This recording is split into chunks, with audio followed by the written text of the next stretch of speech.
Welcome to my channel. This is Magic Storytime Audiobooks, where stories come alive. Don't forget to like, comment, and subscribe to join the adventure. Chapter VIII, A New Schoolmistress. Recorded by Heather Lambert.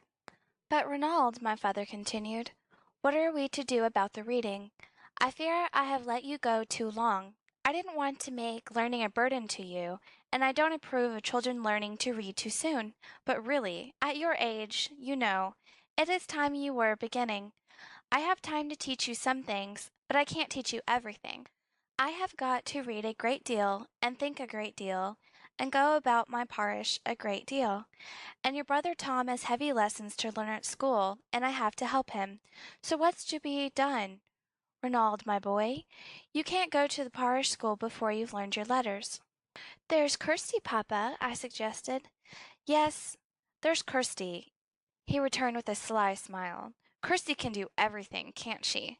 She can speak Gaelic, I said with a tone of triumph, bringing her rarest accomplishment to the forefront. I wish you could speak Gaelic, said my father, thinking of his wife, I believe, whose mother tongue it was. But that is not what you want most to learn. Do you think Kirstie could teach you to read English? Yes, I do. My father again meditated. Let us go and ask her, he said at length, taking my hand. I capered with delight, nor ceased my capering till we got on Kirstie's earthen floor. I think I see her now, dusting one of her deal chairs, as white as soap and sand could make it, for the minister to sit on.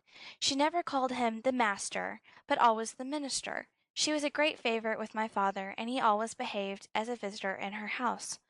Well, Kirstie, he said, after the first salutations were over, have you any objection to turn schoolmistress? I should make a poor hand at that, she answered, with a smile to me that showed she guessed what my father wanted. But if it were to teach Master Renaud here, I should like dearly to try what I can do. She never omitted the master to our names. Mrs. Mitchell by no chance prefixed it. The natural manners of the Celt and Saxon are almost diametrically opposed in Scotland. And had Kirstie's speech been in the coarse dialect of Mrs. Mitchell, I am confident my father would not have allowed her to teach me. But Kirstie did not speak a word of Scotch, and although her English was a little broken and odd, being formed somewhat after Gaelic idioms, her tone was pure and her phrases were refined. The matter was very speedily settled between them. And if you want to beat him, Kirstie, you can beat him in Gaelic, and then he won't feel it, said my father, trying after a joke, which was no common occurrence with him, whereupon Kirstie and I laughed in great contentment. The fact was, Kirstie had come to the same manse with my mother, and my father was attached to her for the sake of his wife, as well as for her own, and Kirstie would have died for the minister or any one of his boys. All the devotion a Highland woman has for the chief of her clan, Kirstie had for my father, not to mention the reverence due to the minister. After a little chat about the cows and the calves, my father rose, saying, Then I'll just make him over to you, Kirstie. Do you think you can manage without letting it interfere with your work, though? Oh, yes, sir. Well, that. I shall soon have him reading to me while I'm busy about. If he doesn't know the word, he can spell it, and then I shall know it. At least it's not longer than Hawkie's tail. Hawkie was a fine milker, with a bad temper, and a comically short tail. It had got chopped off by some accident when she was a calf. There's something else short about Hawkie, isn't there, Kirstie? Said my father. And Mrs. Mitchell, I suggested, thinking to help Kirstie to my father's meaning. Come, come, young gentleman. We don't want your remarks, said my father pleasantly. Why, Papa, you told me so yourself, just before we came up. Yes, I did, but I did not mean you to repeat it. What if Kirstie were to go and tell Mrs. Mitchell? Kirstie made no attempt at protestation.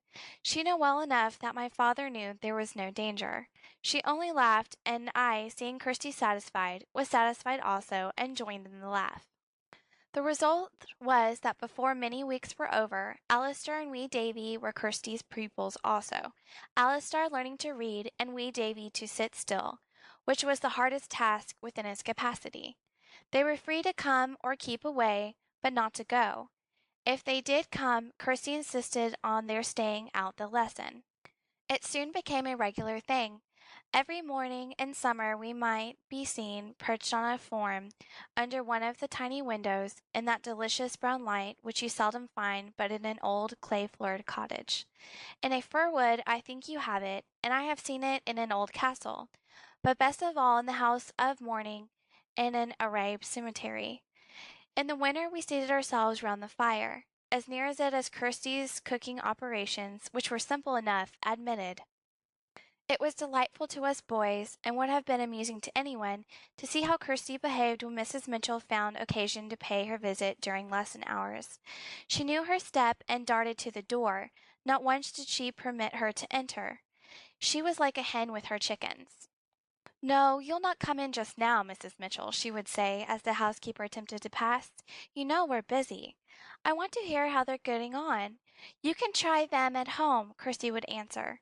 We always laughed at the idea of our reading to her. Once I believe she heard the laugh, for she instantly walked away, and I do not remember that she ever came again. Thank you so much for watching. If you enjoyed the story, don't forget to hit like and leave a comment. And of course, subscribe to Magic Storytime Audiobooks for more magical adventures.